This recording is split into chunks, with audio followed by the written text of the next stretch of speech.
Hello everyone, today I'm going to show you how to fix Facebook people you may know not showing. Make sure to watch the video until the end, not to miss any important details, like and subscribe.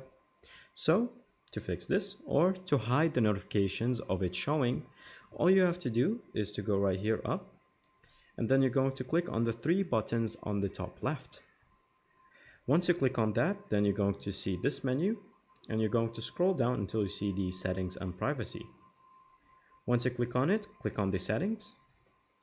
Then from here, you're going to search for people you may know.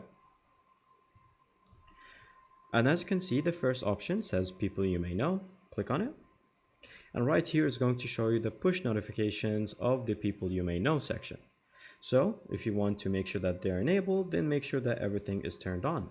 But if you would like to turn them off, then you can just click on turn off and then make sure that everything is turned off. And that is pretty much it. Thank you guys for watching. See you next time. Bye bye.